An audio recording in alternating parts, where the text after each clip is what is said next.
en estas dos novelas y con una tarjeta de presentación, y luego ya vamos a ir presentando lo que son en sí los dos libros.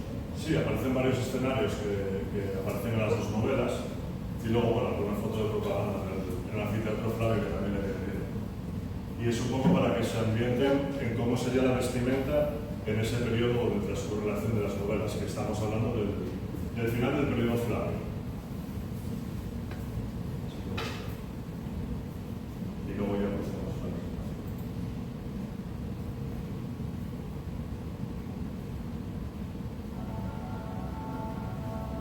Ahí en el foro, al lado de la Basílica Julia. Es un campamento que aparece después en la tercera novela que está escrita, un barco que también es una Liburna que está hecha a escala, que tuve la oportunidad de visitar en noviembre del año pasado. Es un barco que está hecho a escala. Y luego es un oficial, un centurión, de la época Flavia, con las medallas, las escaleras, sin grife.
Es el campamento de Orense, la Cruz Corpenis.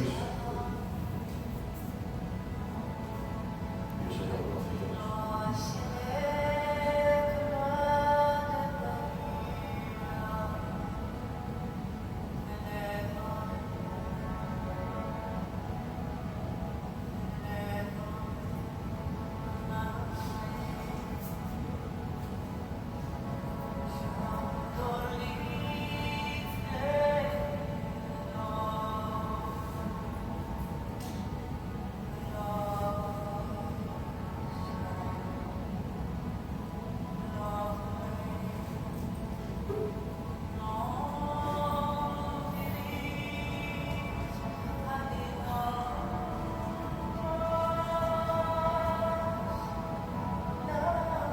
Que es una reconstrucción del templo de Julio, del 1 de julio en Roma.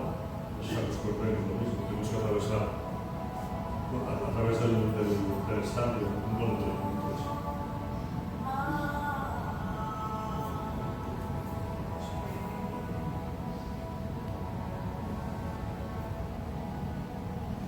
Pues hoy en la campa hace un par de años, el sacramento militar, el juramento del legionario ante los hombres y los dioses.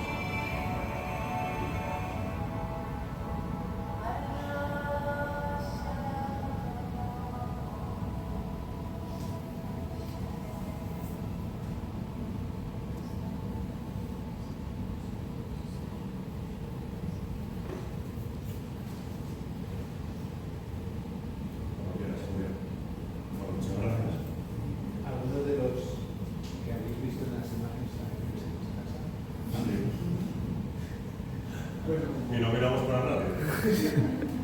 Y además protagonista de una de las novelas, así que vamos, vaya un poco. Tenéis que haber vestidos, tenéis que haber venido vestidos adecuadamente. Bueno, yo creo que para Johnny Correa, lo conocéis, pero yo lo voy a presentar como escritor hoy, porque claramente se ha convertido en un escritor. Además, tenemos la suerte de tener, yo creo que es el único escritor que se dedica a la novela histórica en nuestro municipio, en Gijón, y acá es la segunda novela que publica ahora. Vamos a presentar las dos, pero la primera la sacaste hace ya más de un año. En 2024. Es súper prolijo, desde luego que lo presento como escritor, porque no solamente ha escrito estos dos, sino que tiene un tercer libro ya terminado, que es continuación de estos dos, y luego otra novela aparte que ha escrito también y que la publicará también en breve, aunque esa no tiene ninguna continuidad con estas novelas históricas. Digo que es una suerte contar con un escritor de novela histórica en Gijón, porque podemos, a través de esas novelas que podéis leer y que ha escrito, podemos recrear toda la historia de este territorio asturiano, porque se centra casi todo el tiempo en Noela y vincula todo esto a la romanización y a cómo transcurre toda esa romanización a lo largo de todos los relatos que él va engranando en esos dos libros. El primer libro, un romano de Noela, es su primera obra y está muy centrada en el caso de la Campa de Torres.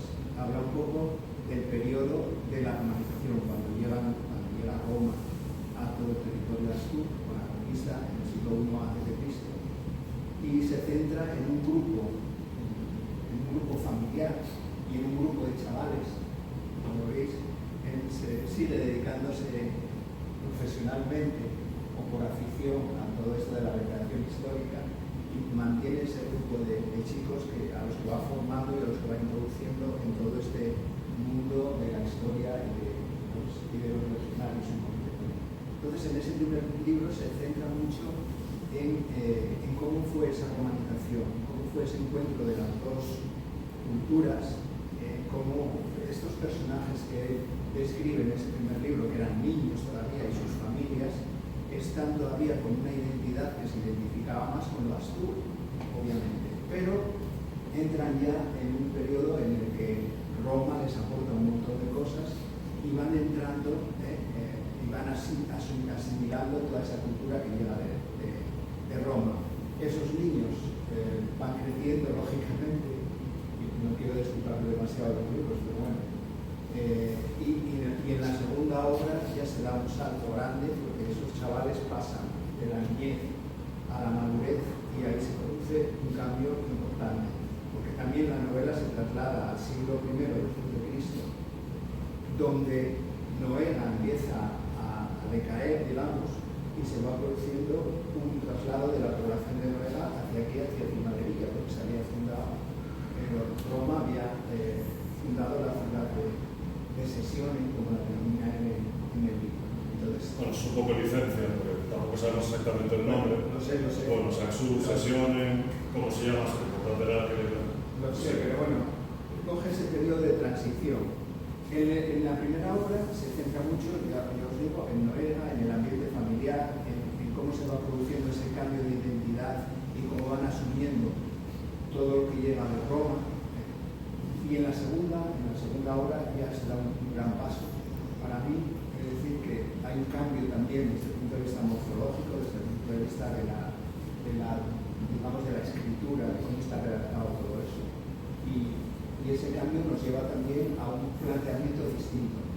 Él, como podéis suponer, se ha documentado en grado máximo con respecto a toda esta historia y a todos esos elementos. Ha utilizado no solo la documentación escrita, los textos escritos, sino que introduce también y utiliza muchos elementos de la arqueología y muchos elementos de las investigaciones arqueológicas que han aparecido aquí en Gijón y en las excavaciones en Asturias para precisamente trasladar la historia y utilizar esos elementos como elementos de argumento para explicar muchas cosas que tienen que ver con las circunstancias en la época, con Roma, con la cultura romana, con las leyes, etcétera, etcétera. Y después, bueno, no sé si hay luego un montón de personajes. En la primera obra todos esos personajes evolucionan, en la segunda parte el personaje central es Lucio Redondo, y luego el grupo de amigos que están formando su cuadrilla, más los familiares. Hay una chica también, Valeria, que es un personaje importante, porque la visión que le da a las mujeres dentro de este libro y de esta época es llamativa también, ¿no? Es decir, son mujeres que están muy activas, que luchan y que están inmersas en un mundo muy patriarcal. Realmente el mundo romano no era así, y sin embargo las mujeres que estaban relativamente marginadas y significaban poco son mujeres muy proactivas, ¿no? Muy proactivas, y las que de alguna manera en las novelas de él le dan una vida y un sentido a toda la historia, que sin ese relato de las mujeres quizás se quedaría en algo mucho más pobre, ¿no? Y lo que introduce en la segunda parte es que tenemos por una parte a Noeva y todos estos personajes que están en Noeva y en la Villa, y por otra parte ya entra Roma en acción, es decir, empieza a relatar cuestiones que tienen que ver con Roma, que se van vinculando entre los personajes. Por lo tanto, empezamos a conocer a través de toda esa historia y todos esos personajes lo que está sucediendo en ese siglo I después de Cristo, en la época de Domiciano, y está muy bien engranado, porque pone en boca de los personajes y en las circunstancias que les van sucediendo, pues hechos importantes que nos hacen conocer, pues por ejemplo, temas que tienen que ver con las leyes romanas, con el derecho romano, pues luego con ritos de la vida cotidiana superabundantes, por ejemplo los ritos de boda, los ritos de transición de la niñez a la juventud, a la madurez, los ritos funerales también. Los funerales. Habla incluso de lo que puede costar una incineración y cómo se regulaba todo eso. Quiere decir que al contar el relato está poniendo también un montón de documentos, de documentación, de historia y de realidades que eran lo que hacían, lo que pasaba en la vida cotidiana en ese momento, ¿no? Por lo tanto, al leer toda esta obra, sobre todo yo en la segunda parte me identifico mucho más, me ha gustado quizás más que la primera, por esa manera de engranar la vida del Imperio Romano en la periferia, que es lo que representa el territorio astur, y Roma como capital, como la ciudad central, ¿no? Y cómo los astures, en este caso el grupo de personas, de los personajes de Astures, van conociendo, admirando y ya romanizados completamente y admirando toda esa cultura romana, van entrando en situación, y cuando se encuentran con la capital y con Roma, también descubrirán una serie de cuestiones que les van a resultar un choque importante desde el punto de vista cultural. Pero bueno, tampoco voy a ver mucho más de la obra. Yo quiero felicitarte por esta segunda novela, y bueno, cuando salga la tercera pues seguiremos con la saga, y os animo a que lo leáis, porque también es un poco complicado a veces seguir la lectura, porque introduce muchísimos términos latinos. Es decir, cuando habla de objetos, de vestimentas, de legislación incluso, o de costumbres, pues suele introducir el término latín, que bueno, muchas veces no es dificultoso porque lo entiendes en el contexto, ¿no? Pero también ha hecho el esfuerzo de situar todo esto con unos glosarios importantísimos al final del libro, con mapas, con muchísimas material adicional que te ayuda muchísimo a seguir el relato y y a entender dónde se sitúa, cómo y dónde y de qué manera. O sea que, fenomenal. Yo, enhorabuena. Muchas gracias. Yo no voy a contar más sobre la historia. Yo creo que ahora tú nos explicas ahora lo que quieras al respecto. Si queréis luego hacer preguntas, porque yo os envío muchísimas preguntas, porque en el libro pues, podéis descubrir incluso lo que cobraban los soldados, ¿no? Los legionarios, que les pagaban los expertos, cómo entran los chavales, cómo se convierten en legionarios, cómo hacen las pruebas, lo regladísimo que estaba todo el imperio, ¿no? Y lo estructurado. Y todo eso con un relato que te engancha y que te lleva por esos territorios y por esos caminos descubriendo todas esas cosas del imperio. Y es interesante y es bonito, o sea, una novela histórica que está también fundamentada. A veces pienso, no es tanto novela histórica, es casi una historia, porque está tan documentado y hay tanta terminología y tanto relato documental, digamos, que también se podría decir que es una cosa... Sí, yo también la veo así. Nada más. Pues muchísimas gracias por la presentación, es un honor para mí. Y bueno, quería dar las gracias a los presentes, a Julia por la presentación y a Paloma, porque bueno, Paloma también me ayuda un montón. Aparte ya con la presencia también me ayuda un montón, pues resolviendo muchas de las dudas que tengo, que también son muy importantes. Y claro, que mejor que tener el apoyo de primera mano de la directora de los cursos arqueológicos de Gijón. Para mí es un honor, como con Carmen también, Fernández Ochoa, que ya me pregunta alguna cosa y demás. El tema de la documentación para mí es muy importante. Estos libros, claro, el leerlos puede llevarte una semana, 2 semanas, 5 días si es muy ágil, pero escribirlos es el fruto de 4 años de ponerme delante del ordenador con una hoja en blanco, pero de 40 años de estudio de toda mi vida. El mundo romano para mí es mi vida, hasta mi madre ahí presente, y lo puedo decir que desde los 6 años tengo afición por el mundo romano, entonces toda mi vida estudiando. Una amiga mía que no puede venir por temas laborales, pues es mi mejor amiga de toda la vida, siempre me dijo, tienes que escribir algo sobre Gijón, un ensayo, lo que sea. Y bueno, al final me animé con una novela, lo expliqué cuando hicimos la presentación del otro libro, que surgió todo la pandemia. Cuando me cansé de hacer bizcochos, pues dije, bueno, delante del ordenador escribo una novela. Y estuve pues como semanas con la hoja en blanco sin escribir nada. O escribía y borraba. Luego de repente me vino la historia, que es realmente el segundo libro, es el primero que escribí. Porque ya esa idea más o menos la tenía clara y empecé a desarrollarla, ¿de acuerdo? ¿Qué intento transmitir?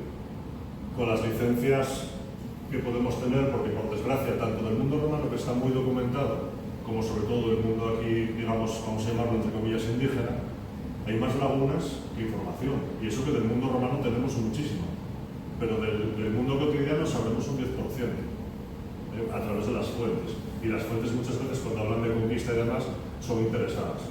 Y luego hay otro tema importante, que quitando en autores, pues por ejemplo Marcial o Juvenal, el resto de los autores, lo que es la vida cotidiana transmiten más bien poco. Y la poca vida que transmiten es de la gente de la aristocracia. Y es una cosa que tuve muy clara cuando empecé a escribir los dos libros, es que no quería gente aristocrática. Yo quería gente como nosotros, gente del pueblo, gente llana. ¿Por qué? Porque de Augusto, de César, ahora de Trajano, hay muchísima información escrita y hay demasiados libros y tampoco iba a aportar nada nuevo. Entonces mi objetivo era explicar un poco cómo era la vida cotidiana de esa época, ojo, con las dificultades que eso tiene, ¿de acuerdo? Y luego pues documentarme mucho.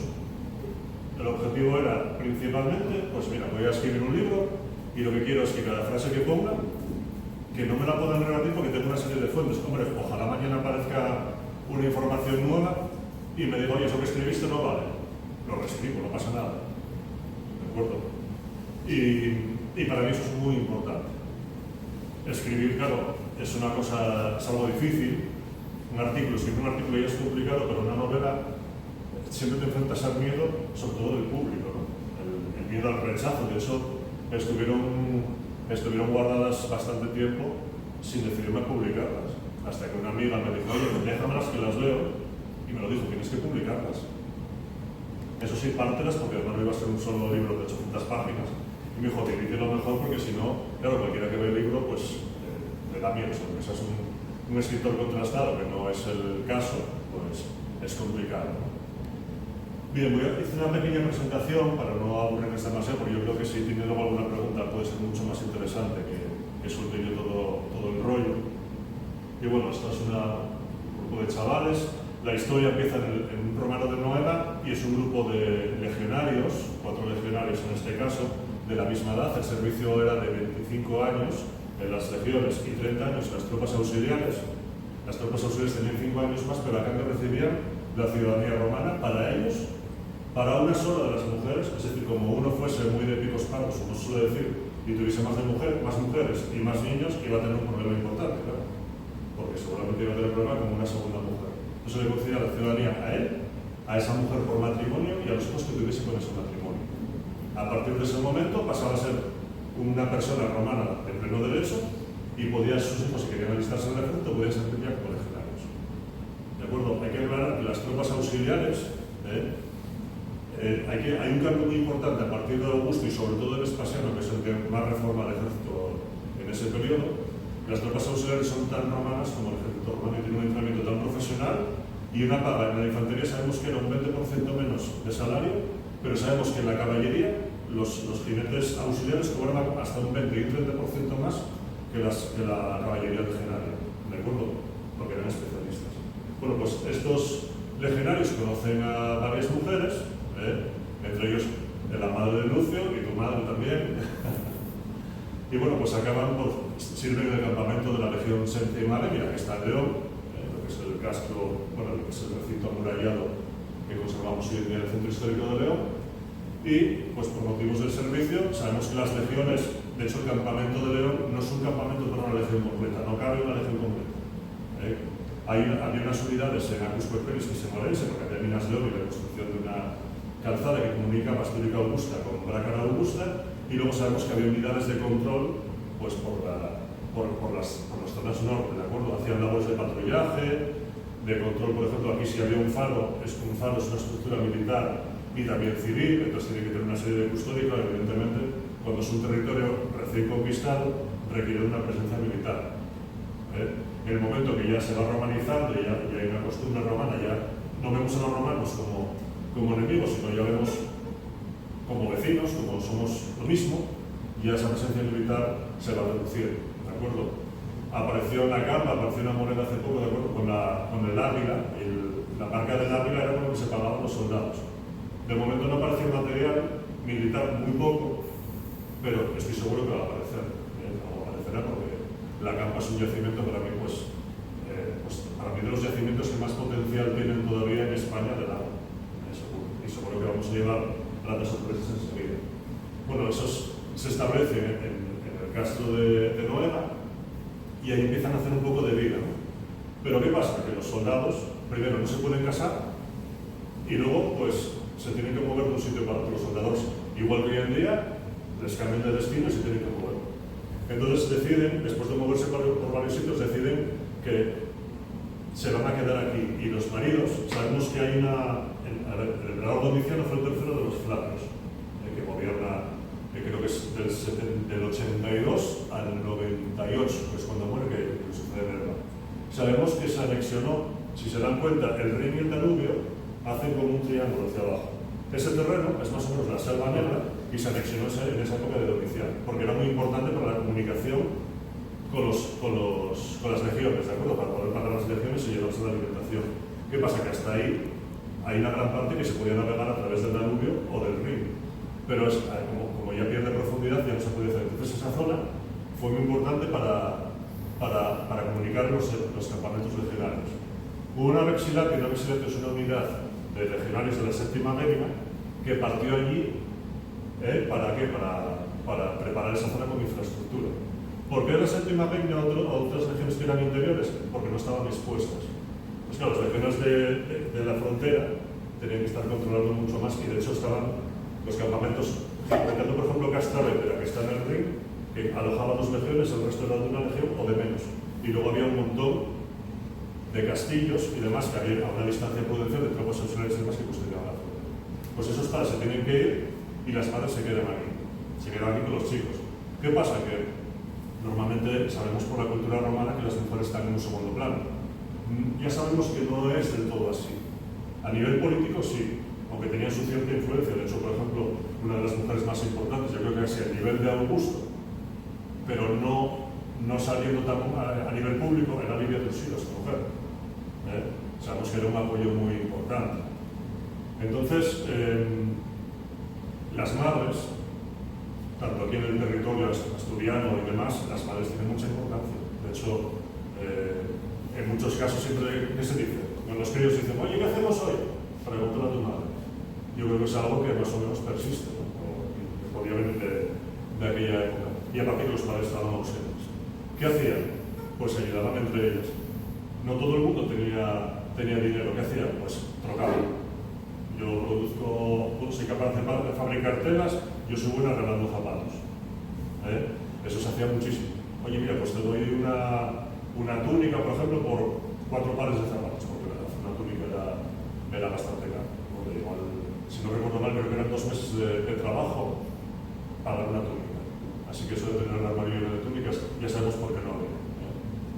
Bien, ese territorio que consideramos de Asturias antes de la conquista, se llama Asturias por el nombre que le dieron los romanos. Se piensa que el río Esla, que es el que está a la derecha de la imagen, y abajo de todo pues estaríamos un sitio que conocemos como asturianos, que son las piscinas de... ahora no me acuerdo. ¿Cómo se llaman las piscinas que vamos todos los asturianos siempre? Valencia de Monja. Valencia de Monja. Son tantos nombres que ya... Bueno, pues es que son muchísimos nombres, claro. Y son el diferente grupo de tribus que había al norte del río Asturias. Entre ellos, bueno, pues los lugones que estarían en la zona de Lucus Asturias, en el centro de Asturias, y luego, bueno, en Noega hay una inscripción de los quilúrnigos, que se dice que es una rama, una tribu de los lugones, pero bueno, eso pues lo veremos en el futuro. Porque, bueno, yo creo que sí, pero esperemos más noticias. Yo creo que es la tarea pendiente encontrarnos alguna inscripción en Colón. Sí. Eso para mí es fundamental. Así que bueno, es un poco el territorio. La novela arranca, como son militares, arranca en el campamento romano de la Legión Séptima Genia. Este campamento pues, se había fundado en la época de la conquista y primero estuvo la Legión Sexta Victrix. Ese campamento se abandona y posteriormente se ocupa por la Legión Séptima Galdiana, en origen, y luego cuando ya se acaba la guerra del año de los 4 emperadores, pues Vespasiano, unos años después, la funde con otra legión y la envía aquí a la zona de León, ¿de acuerdo? Aquí transcurre la mayor parte de la acción de la primera novela y la parte final de la segunda novela. Justo el edificio que ven a la derecha sería donde está hoy en día la catedral. Se puede visitar a través de una cripta que es gratuita, lo que llaman la cripta de la Puerta del Obispo, y se ve la puerta principal sinistra, que es esta de aquí, más algo de lo que es la catedral. Concretamente las letrinas, que también aparecen en la novela. Una cosa importante que también intento explicar con las costumbres es una lucha costumbre. Hola, buenas. Es una lucha que tenemos constante de que los romanos no usaban una escobilla, no usaban la escobilla del váter para limpiarse el trasero. ¿Vale? No tiene sentido construir una terna, traer el agua desde muy lejos para luego hacer esa borrada. ¿De acuerdo? Eso se utilizaba para limpiar la letrina. ¿De acuerdo? ¿Qué utilizaban para limpiarse? Pues no lo sabemos exactamente, pero en algunas termas, en algunas letrinas públicas aparecieron restos de trozos de lino, a lo mejor de túnicas que se desechaban y demás, y luego pues el que no tuviese pues te cubrías como podía, a nivel de como de los árabes, ¿de acuerdo? Todos sabemos que, ¿cómo se dice izquierda? Se dice siniestra también, ¿no? La de izquierda es el siniestro. Un poco como los musulmanes utilizan la mano derecha para cometer las acciones lícitas o para saludar, y la otra mano era para asearse, pues en época romana, pues una cosa parecida, ¿de acuerdo? Bien, se cambian de aquí y tienen que mudarse a Noruega, ¿no? Aquí tenemos, bueno, es un poco uso de inteligencia artificial ¿Por qué? Pues porque muchas veces, cuando tienes que recrear una zona, claro, yo viajo a los sitios siempre que puedo. Y por ejemplo, voy a un sitio como Ujo, pero claro, Ujo, que en la época romana se llamaba Ustiu, que significa entrada o salida, claro, o a la cordillera, en el caso de Roma, que tenemos Ostia, significa entrada o salida al mar, al lado del Tíber. Claro, yo voy allí y que veo, pues veo un poblado muy modificado, ¿de acuerdo? ¿Qué intenté hacer? Pues ahí es uno de los protagonistas, que es Manuel Fabio Albino. El peinado, claro, la inteligencia artificial no me lo hace bien, pero a mí me vale como lámina para explicar y para describir. El pelo, cuando lo describo, ya lo pongo el peinado romano.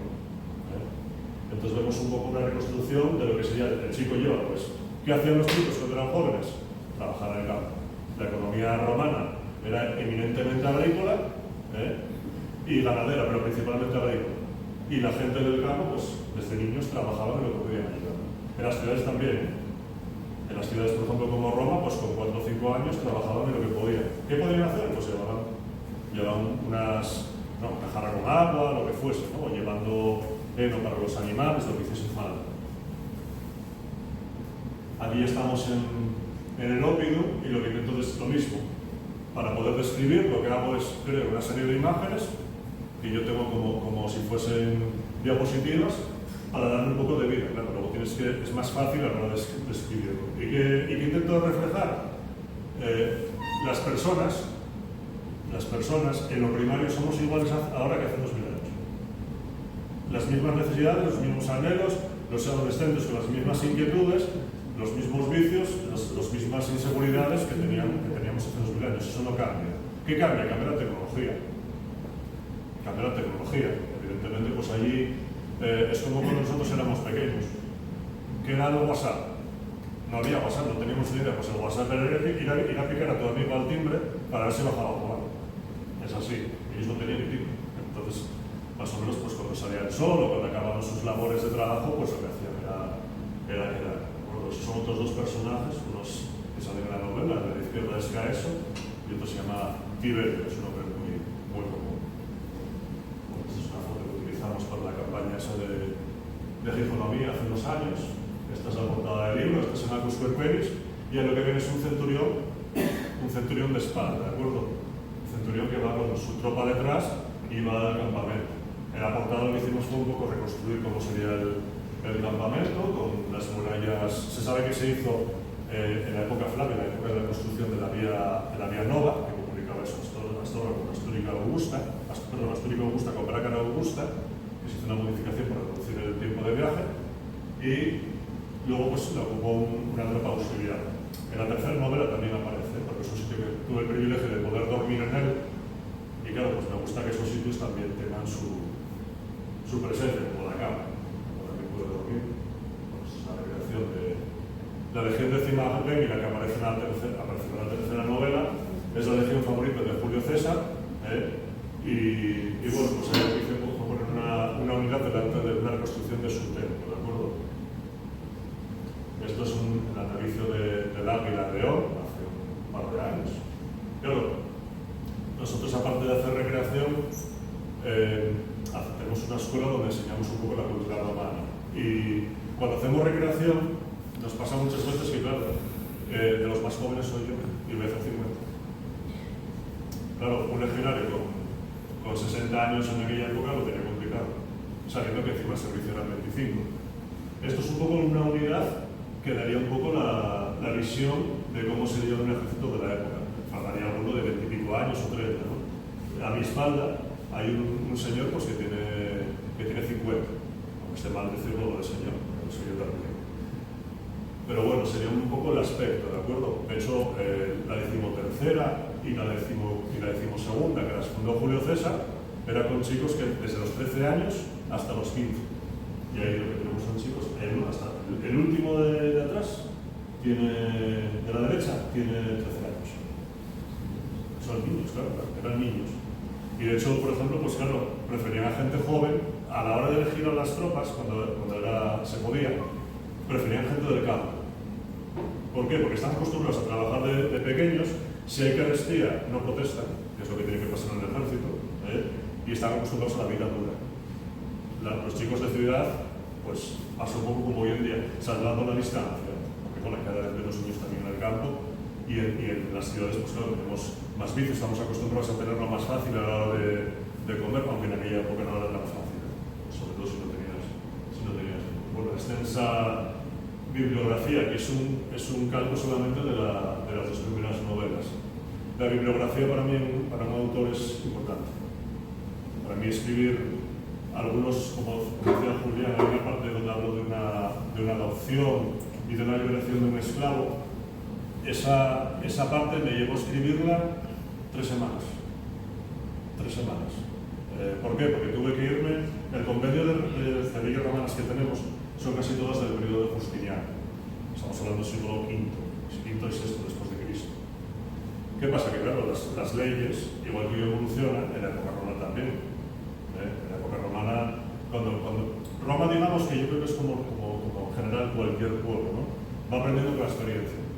Entonces, ¿podemos hablar del mundo romano en la época monárquica o primeros principios de la República como la época de Augusto? No. De mano cuando se expandió. Todos tenemos esa imagen de las películas donde salen los romanos aborreando a los esclavos o entrando a un poblado y matando a todo el mundo. ¿En algún momento pasó? Claro que sí, es verdad. Muchas veces es así, es duro, pero la guerra es así. Sigue siendo hoy en día así. Hace un par de meses, pues, se cargaron una escuela de niñas en Irán. O sea, quiere decir que no es una cosa que sea novedosa, ¿no? Entonces, fueron evolucionando con el tiempo. Hasta el punto que hay una anécdota de Augusto. Augusto, antes de ser Augusto, cuando había muerto César, tenía bueno, las relaciones entre la aristocracia eran complicadas, como hoy en día, ¿no? Entonces necesitaban apoyos y lo que hacían era visitar a una persona, a otra, para ganarse apoyos. Entonces hay una anécdota de Augusto, cuando todavía era Cayo Julio César, Octaviano, era recién ascendido al cargo, todavía estaba intentando conseguir apoyos. ¿Para qué? Para declarar a Cleopatra, bueno, primero a Marco Antonio como enemigo del Estado, y visitó una vez a un hombre que era muy rico, o sea, inmensamente rico. Entonces, a un esclavo se le cayó una vasija carísima y se le rompió. Y lo mandó a azotar. Lo mandó a azotar casi hasta la muerte. Entonces Augusto, como se metió en el medio, y cogió todas las copas que tenía iguales, las tiró sobre y las rompió. Y le dijo, ¿acaso vas a hacer lo mismo conmigo? ¿O acaso, porque rompo una copa, va a dejar de romperlas después? Entonces, llegó un momento que pegar a un esclavo se vio llegó a prohibirse la ejecución de un esclavo, y mismamente una de Nerón, que tenemos todos muy mala imagen de Nerón, seguramente por mediación de Séneca, pues emitió un edicto donde cualquier esclavo que no fuese atendido por su amo o que fuese maltratado tenía derecho a ser manumitido. Y luego, pues, otra figura importante es el liberto. El liberto es el esclavo que fue liberado. El esclavo que es liberado por un ciudadano romano, él ya es una persona libre, pero sus hijos nacen romanos de pleno derecho. ¿Eso nos lo imaginamos en otras culturas? Es imposible. Es imposible. Esto es un poco la introducción. Yo vi en el pasaje ese de la adopción Sí. del esclavo de España, del niño de 12 años, Sí. que lo va a adoptar. Sí. Tú describes, dijiste que te había costado mucho ir 3 semanas a escribir esa parte, pero describes con mucha precisión cuáles eran todas las normas, las reglas, incluso la tasa que tenía que pagar para que ese niño de 12 años que era su esclavo se convirtiera en su ciudadano. Sí. A ver, eso es el texto, lo que pasa es que me voy por los terrenos de húmedo a veces. ¿Sabes qué pasa? Que me gusta tanto el tema. ¿Por qué te llevó tanto tiempo? Sí, es verdad, sí. Bueno, eso es lo que decía. Las normas que nos llegan, o las leyes que nos llegan, son siempre las de Justiniano, son tardías. Pero claro, yo estoy escribiendo de la época de Domiciano. Concretamente, si no recuerdo mal, la adopción es en el 96 después de Cristo. Y claro, ¿qué hago? Cojo la norma de Justiniano, yo tengo que ver qué hay antes. Entonces me tengo que ir a la ley de las 12 tablas, que es de la época de principios de la República, finales de la monarquía, principios de la República. Entonces, claro, es demasiado arcaica. Descubro una norma publicada en la época de Augusto, que claro, tiene una explicación muy lógica. En la época de Augusto se empezó a poner de moda liberar esclavos. Se liberaban esclavos. ¿Y qué pasa? Que cuando se libera, al liberar esclavos, es el Estado, a la gente que no tenía poder adquisitivo, el que le proveía de grano gratuito. Claro, si de repente en una ciudad de 1 millón de habitantes liberamos a 50.000 esclavos y los hacemos libertos, no tiene que proveerles de alimento. Entonces Augusto lo que hizo, dijo, no puede serlo, claro, eso lo paga el Estado, lo pago yo. Sacó una ley donde limitaba la liberación de esclavos. Al final todo se mueve por el pecunio. Y luego la ley de adopción hizo una ley también, uno de los cónsules, que está en la fuente, ahora mismo no me acuerdo el nombre, están las fuentes del libro que pasó de página. Y hizo una reforma de la adopción, que es un poco más o menos como hoy en día. Tenía que haber una diferencia, creo que era de 35 o 40 años como máximo entre las dos personas y un mínimo de 15, ¿de acuerdo? ¿Y qué pasa? Que de hecho el proceso legal es una manumisión, es decir, convertir al chico en un liberto, y luego la adopción está prohibida. Pero la única persona que puede hacer una excepción por una gracia es el emperador. Entonces ahí vinculo un poco porque su padre había sido el médico del emperador Vespasiano, entonces le escribe, es una persona de influencia con amigos y consigue que le den esa ley, pero la ley está tal cual. La ley está tal cual. Y hay claro, el grado de información me lleva, claro, es que soy un enfermo. Soy un enfermo para eso. Entonces sabemos que en esa época exacta la oficina de los pretores había sufrido un incendio. Entonces, ¿qué se hizo? Se trasladó, mientras se recuperaba esa oficina, se trasladó, sabemos que a la Basílica Julia, que estaba en el propio corazón del foro. Por eso ahí había esa fotografía que se veía el texto abierto, que llevé el libro y me puse a leerlo allí, el capítulo. Y bueno, sí es un proceso complicado, y era el pretor, y sí, estaban establecidas las tasas.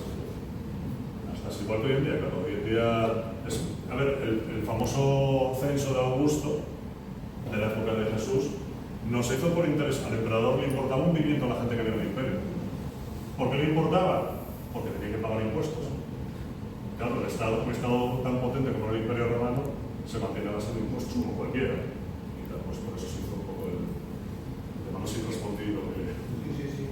No, yo intentaba explicarlo al principio, de hecho, que la secuencia del relato de la novela, todos esos personajes tienen un ritmo y van enlazando sucesivamente acontecimientos de esos personajes emocionados, pero que además se introduce constantemente explicaciones y textos que hacen referencia a todas estas situaciones también de tipo legal o de costumbres, y eso quizás en este libro te refieres a Roma y ya hay muchísima más información y documentación si te refieres a los estudios, pues hay mucha más aportación, mucha más riqueza en cuanto a todo eso que vas introduciendo y vas también en situaciones personales. Sí, es que, por ejemplo, para mí, sinceramente, a ver, yo soy hijo de Gijón y hijo adoptivo de Roma. Eso ya por cosa mía.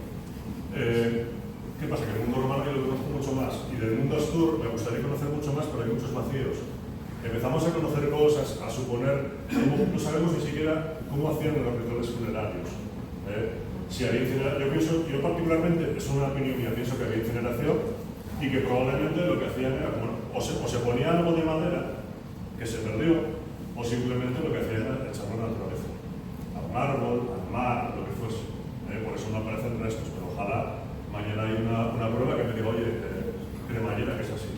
Eso vamos, eso encantado, ¿de acuerdo? Y es un mundo que yo intento, lo que intento sobre todo es conseguir que la gente que lo lea vea que hubo un momento que sí fueron enemigos. Aquí en la capa, pues precisamente no, porque no aparecieron pruebas de que hubiese un enfrentamiento militar. ¿No quiere decir que no lo hubiese? Yo creo que fueron, sí. Vamos, adictos al régimen de Roma, o sea, claro. colaboracionistas al 1000%. Y luego, lo que yo describo más o menos, la actitud de la gente, Es un poco como pasaba aquí, yo creo, cuando empezaron a llegar a veces los americanos o los extranjeros, que la gente que tenía un poco de recurso, ¿qué hacía? Pues intentaba, venga, vete a aprender inglés.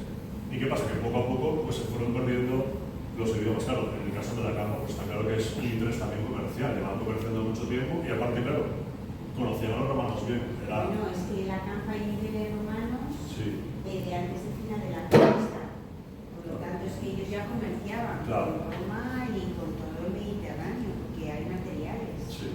Aparte de haber estratigrafía anterior a finales del siglo I a.C., que tenemos niveles del siglo II a.C., romanos, esto es que ellos ya estaban comerciando y estaban abiertos a las nuevas influencias que hubiera. Sí. Pero es que pasa igual, hoy en día las poblaciones marítimas suelen ser mucho más abiertas y son mucho más conservacionistas las de interior, porque les llega más tarde todas las influencias. Claro. No, incluso hasta la moda y todo. Claro, todo. Pero hay una cuestión que también refleja bien en las dos novelas, y es cómo la gente mantiene esa búsqueda de la identidad y esa dualidad entre su mundo astur y el mundo romano, pero también hay una cuestión, y es que Roma no reprimió pues muchas de las costumbres, claro. no prohibió los dioses que tenían, no hizo, y eso lo aplicó en general en todo el territorio. Eso es una de las cuestiones por las que al final un imperio como Roma también va asentándose de una manera, cuando le plantaban cara, pues arrasaba, pero cuando no, respetaba e integraba también a los que políticamente eran los cabecillas o los que mandaban en cada sitio, los iba integrando y les decía, a partir de ahora estáis con nosotros. Pero mira la excepción de Medusteno. La excepción de Medusteno, el interés que tiene es que es un señor que se muere a principios del siglo II después de Cristo, o sea, que ya llevan aquí, ya lleva Roma más de 100 años, o sea, por lo menos 3 generaciones o 2. Y es un tío que ya tiene además, ya es liberto, o sea, porque es Medugeno Cesaronis, o sea, que tiene nombre y apellido, no tiene letría fémina, pero sí. Se entierra a la romana en un mausoleo escrito en perfecto latín, pero él es del pueblo de las gentilitas del grupo de los cilúrnigos. Y cilúrnigo es una palabra indoeuropea, o sea, que él todavía se reconoce 100 años después de que llega a Roma, que es de ese grupo, de esas gentilitas. ¿Y qué le pasa a Pintallus? Pintallus es un astur transmontano de un castro que se llamaba Intercatia, que no tenemos ni idea qué castro era, porque todos los castros tenían nombre, como todos los pueblos hoy en día, pero solo sabemos el nombre de 2, de los 400 que hay en Asturias, el de Chao de San Martín y el de la Capa Torres. Los únicos nombres que conocemos porque no ha salido más epigrafía. Y este tío, que se fue de portaestandartes de Síndice, en lo que él ha explicado al Limes, en un vesilatio, ahí a la frontera del Rin, se muere en las cercanías de Bonn, debía de tener allí familia ya, y resulta que dejan en el testamento dinero para que lo entierren allí en Bonn. Y allí en Bonn, en la lápida, lo que pone es esto, el nombre que era de este castro de aquí, de la zona transmontana, y que es que era del Castello de Intercatia. Daros cuenta, es como cuando emigraban a Argentina o a Cuba, que se morían allí, pero es que ellos decían que eran de Gijón, o sea, que no pierden el origen del sitio. Eso es algo importantísimo, que es lo que es la hibridación de la sociedad del mundo romano y del mundo indígena. Es que a Roma no le interesa matar a diestro y siniestro, nada más que en el campo de batalla, eso sí. Pero de hecho, por ejemplo, en la propia Roma hay un límite sagrado que se llama el Pomerium, que está marcado con unos hitos, se fue ampliando, y está, o sea, en la parte interior, aparte como saben la leyenda de la fundación de Roma, que Rómulo se dice que mató a Remo porque atravesó armado el Pomerium, el límite sagrado de la ciudad, ahí estaban los dioses romanos propiamente dichos. Pero alrededor, fuera del Pomerium, empezaron a construir templos para los dioses de otras tribus. De hecho, había un ritual en el cual, antes, cuando se declaraba la guerra, hacían un ritual los sacerdotes y le decían al Dios menganito de no sé qué, Dios de la tribu de no sé qué, si abandonas a ese pueblo, te levantaré un templo en Roma. Vencían y levantaron el templo. De hecho, el Aventino, el Quirinal, todas esas colinas estaban llenas de templos de dioses extranjeros. Sí, sí.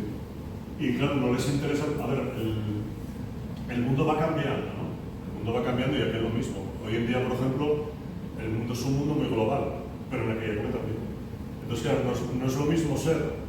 Tú eres romano, pero no es lo mismo ser un romano de Noruega, así a la publicidad del libro también, que ser un romano de Egipto, o un romano de Turquía, o un romano de la Dacia, o un romano. Los romanos de la Dacia son los romanos de hoy en día. Fue de las pocas provincias, después de Mesopotamia, Siria, en la época de Trajano, fue de las provincias que menos presencia romana tuvo, 100 años, más o menos, 150, no más. Y en el propio himno tienen la mención a Trajano y al origen romano, que tiene su propio nombre, es Romanía, escrito, por ejemplo, en su propia lengua. Claro, y tiene cada pueblo es igual de romano, pero no es lo mismo un romano de aquí, como tampoco sería un romano de Italia que puede tener. Tendría sus propias costumbres, pero es que no es un español de Gijón igual que un español de Sevilla. Hombre, si nos vamos a Argentina y nos encontramos, pues sí, pero en el propio territorio tenemos nuestras costumbres, nuestro propio acento, que también lo intento reflejar en el libro, como Medugeno, que también sale en las novelas. Intento darle un poco vida también a ese tipo de personajes.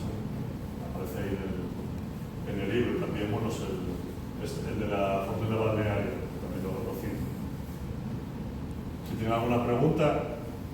Sí, comentabas que hubo una época que se había liberado muchos esclavos. Sí. Eso es muy llamativo, ¿no? Porque el esclavo realmente era un bien. ¿Por qué se produjo eso?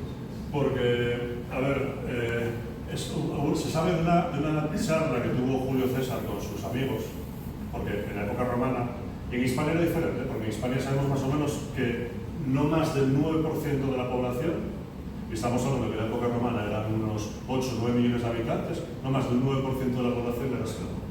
Por lo cual estamos bajando ese nivel que teníamos de esclavitud, que vas por ejemplo, a las médulas y te dicen que había allí 40.000 esclavos, y 40.000 no, 150 millones de esclavos. Entonces, ¿qué tamaño de ciudades necesitas para proveer de alimento y de hospedar a esa gente, ¿no? Entonces, Julio César le dijo a sus amigos, es que sois tontos. Sois tontos, ¿por qué? Porque a un esclavo le tienes que dar de comer, le tienes que vestir, le tienes que dar un hogar, si se pone enfermo, lo tienes que atender. Si le pagas un sueldo, se tiene que buscar toda la vida y encima te va a comprar a ti. Entonces se empezó a liberar esclavos. A partir de César, y Augusto fue el que empezó a cortarlo y limitarlo un poco. Y luego, bueno, pues el tema del trato de los esclavos, de hecho, la familia, en la propia Roma, por ejemplo, las afueras, en Ostia, que es un sitio donde conservamos muchísimos monumentos funerarios, los propios panteones familiares tienen en uno de los propios columbaриos para las personas de la familia, en el centro con los personajes más importantes, pero en el exterior, algunas de ellas y otras en el propio interior, también tienen los huecos para los esclavos. Y también contamos con un montón de inscripciones de gente que era liberta, pero eran propios esclavos que se murió su amo y ponían de maravillas al dueño. No hubo mejor amo que tú. Los amos muchas veces les legaban sus empresas o sus casas. Quiero decir, por ejemplo, que había amos que trataban mal a sus esclavos, por supuesto. Hay empresarios que tratan mal a sus trabajadores, o hay políticos, o hay generales que no son buenos con sus hombres. Eso está claro, porque es al final el carácter humano, ¿no? Pues hablar de la forma primaria de la gente.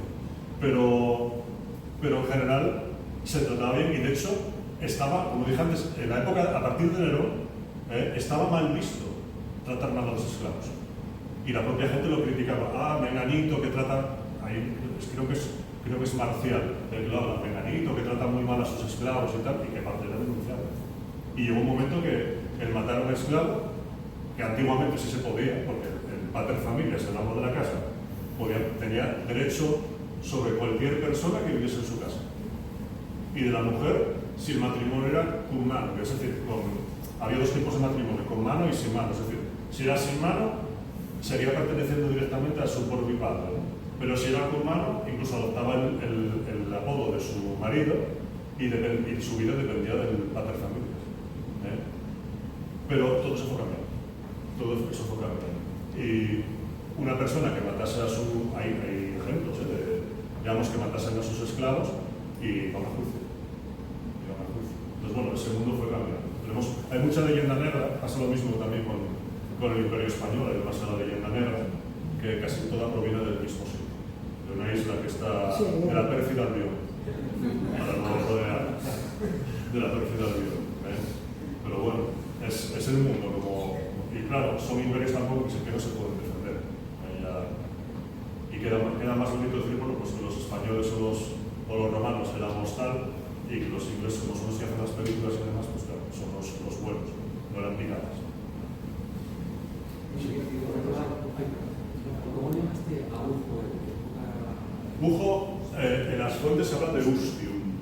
Ustium, sí. En asturiano es Bujo. Claro. Sí.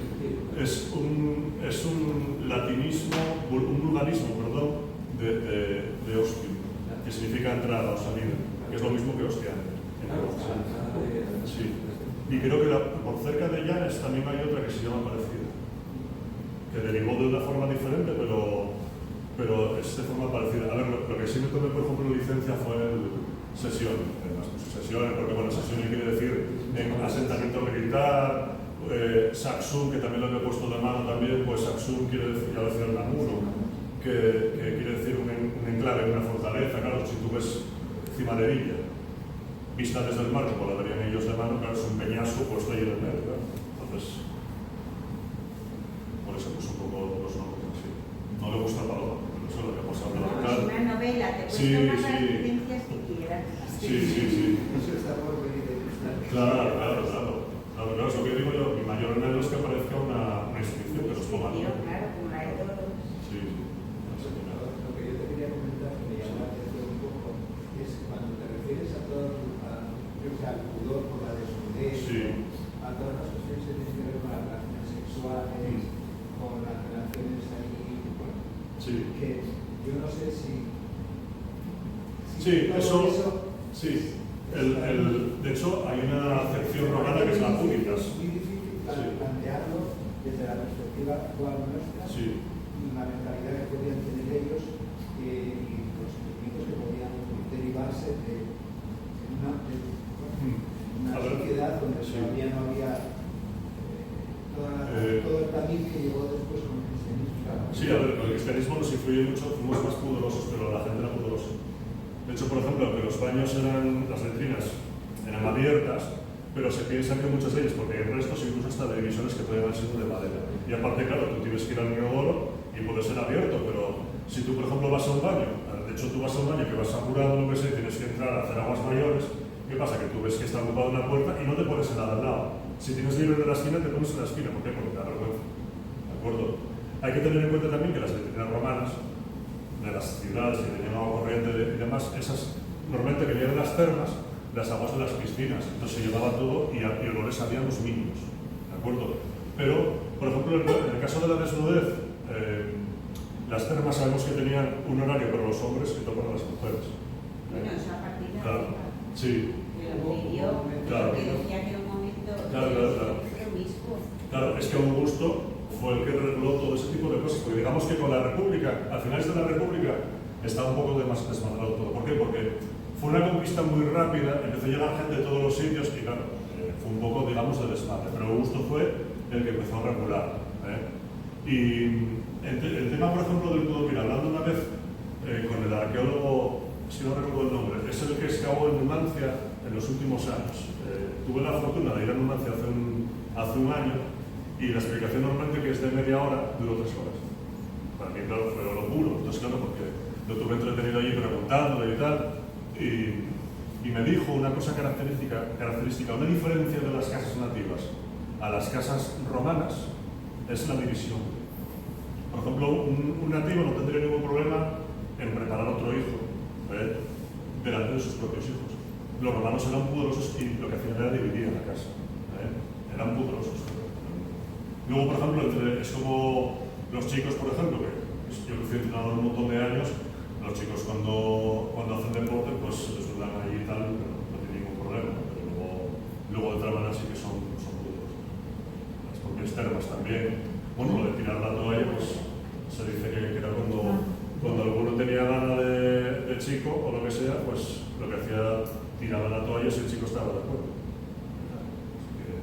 Es un mundo complejo. Sí. A ver, es el mismo mundo pero evolucionado. Para mí lo más difícil de entenderlo o de ponerse en esa perspectiva, porque no lo podemos. Claro. Tampoco es, sí, hay cosas que están escritas que se escriben, pero. Y luego hay que pensar una cosa también. No todas las casas son iguales, como pasa hoy en día. Las costumbres que tenemos a lo mejor de pequeños es un poco la educación que nos dan nuestros padres, nuestros abuelos y que va viniendo. No son todas las casas las mismas costumbres. Y luego la propia persona en sí, claro. Había gente pues, más pudorosa que otra.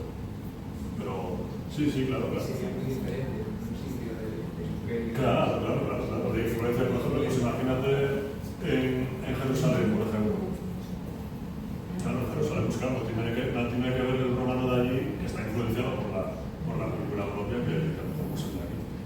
¿Qué piensas, Octavio? Totalmente de acuerdo. Sí. Bueno, la novela ya lo explicamos en la primera, que bueno, está ambientada en varios chicos que yo tuve la fortuna de conocer y me inspiré un poco en sus formas de ser.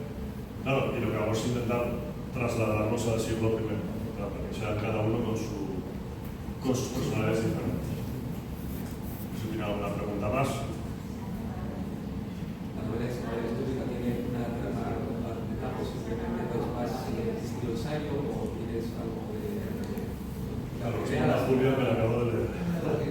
Tiene trama, tiene una trama a las dos. O sea, en realidad son los personajes de la novela los que van construyendo todo el mundo conductor. Luego lo que él introduce es toda la secuencia histórica y toda la documentación. Pero tú ahí lo que tienes es una trama con unos personajes que se relacionan entre sí, que van evolucionando, que van cambiando, que viajan, que van, que vienen. O sea, tienes toda la historia novelada de todos esos personajes. O sea, son novelas. Son dos novelas, bueno, una novela diría yo. Sí, y la tercera parte que está escrita yo también. Pero luego, lo bueno que tiene estas novelas históricas es que precisamente todo lo que introduce, como todos los hechos que van introduciéndose ahí y todas las situaciones en las que va poniendo a los personajes, tienen una fundamentación documental, una fundamentación histórica y una fundamentación también en los objetos arqueológicos, porque vais a encontrar en estas dos novelas muchas cosas de la arqueología de Gijón que seguramente las conocéis más que de otras. Van a aparecer sitios, lugares, elementos de los que se han descubierto con los yacimientos arqueológicos y con las investigaciones arqueológicas que están ahí en las novelas y están muy bien situados. Que no es un ensayo porque están puestos de tal forma que son los personajes los que viven situaciones en los que precisamente se encuentran eso. Hay, por ejemplo, aquel objeto que apareció que era un vaso, que era ese que es de vidrio que tiene como colores y demás. ¿Te das cuenta? Ese cuando lo vi me encantó, pues lo tengo que meter. ¿Y qué hago? Pues un personaje que se pone nervioso y tropieza y lo rompe. Por eso lo encontramos. Claro, la pirámide de Egipto, que se menciona y está perfectamente, está ya en la región, todos los chicos, y les llega la noticia de que un amigo suyo de 15 años ha muerto en Gijón, y ahí aparece el gobierno y ahí dice. Y se muere pues porque se queda el caballo. Y él lo ficciona diciendo que por accidentes se cae el caballo, muere, y no se preocupa. Y lo que se encuentra después es la vaca. Con lo cual, eso para mí es el valor de las novelas nuevas. Hay mucha ficción, muchos personajes. Claro, hay que hacer una trama de lo que es la ficción en sí, claro, pues le das un contexto histórico, pero claro, son ficción del día a día y tal. Muchas Y luego, cosas escritas en latín. Sí, el tercero reduzco un poco, ya les voy a hacer un poco de spoiler. Yo una pregunta, es una tontería, pero eso de... No, lo que quieras. ¿Me puedo de las veces que dices de cómo se presagiaba, si con la Galicia, la derecha? Sí, de hecho, lo habitual, ellos, por ejemplo, había un sacerdote que se encargaba, era muy arcaico. porque al final son pueblos agrícolas y son muy supersticiosos. Entonces esas costumbres, por eso yo tampoco creo que en lo básico, no creo que hubiese mucha diferencia entre un habitante del Lacio y un habitante de aquí, en lo básico, evidentemente, gente supersticiosa. Había uno que se encargaba de ver cómo comían los pollos. Le echaban de comer al pollo y según comiese, era un buen augurio y un mal augurio. Y luego, de hecho, Rómulo y Remo hicieron, para ver quién fundaba la ciudad, hicieron una competición a ver quién veía más aves volar. Claro, Rómulo, ¿no? O eso dijo, claro, que puede haber hecho trampa. Y se considera un buen augurio si tú, por ejemplo, veías, ellos trazaban un templo. El templo es el elemento sagrado. No es para nosotros un templo es el edificio, ¿no? Pero el templo es una proyección del cielo de una cuadrícula dividida en 4 partes que se refleja en el suelo. Eso es santuario, digamos, ¿no? En lo que se llama y luego lo que es el templo es donde está la divinidad, pero que está dentro de ese propio terreno. No se puede entrar en los templos, ¿eh? Entonces, ¿qué se hacía? Se miraba cómo volaban los pájaros, y si volaban más pájaros de izquierda hacia derecha era un buen augurio. Cuando iban a hacer, por ejemplo, cualquier cosa, algo de una construcción o una campaña militar, se miraban los pájaros. ¿Qué pasa? Que bueno, no había trampa porque estarían otros escondidos. ¿Y qué haríamos? Oye, pues es que vamos perdiendo, pues liberas pájaros, espantas para que la está. Asunto solucionado. Pero pero de cara a la gente que era supersticiosa, pues se solucionaba así. Porque los griegos decían que hacían orientaban sin noche para contemplar el vuelo de las aves y ver si vuelan para atrás. Claro, pero siempre había alguien escondido por ahí que cogía y liberaba para que eso consiguiese lo que él quisiera, y si no, volvían a hacerlo todo. Eran supersticiosos y tramposos. Sí. Y los marineros igual, que los marineros, por ejemplo, se sabe que, vamos, los marineros, no debe haber persona más supersticiosa que los marineros. Era brutal, en aquella época pues mucho más. Así que, pues bueno, si no tiene ninguna pregunta más,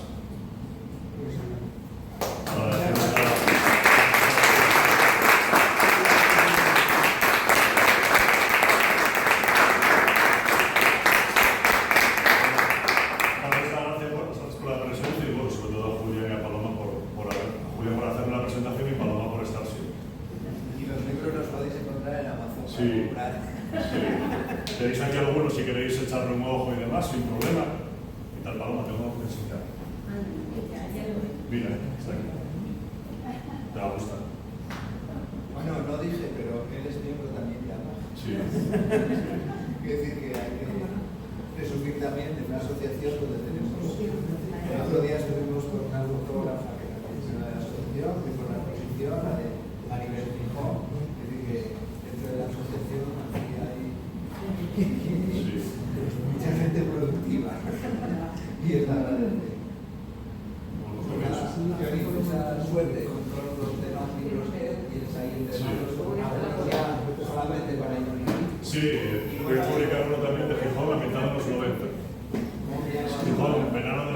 Verano del 90, es una acción así, bueno, pues las personales también y demás, pero claro, aún niño esto también, porque es el momento que están excavando las termas y demás, y claro, cito a Paloma y cito a Carmen, que estaban inmersas en la campaña. ¿Y a Don Boni, no?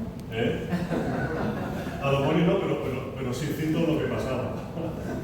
Y que me contó Carmen que os tiraban basura en el yacimiento y demás, que no, que fue horrible. Deberías citar a Don Boni. Bueno, que estoy a 10, pues.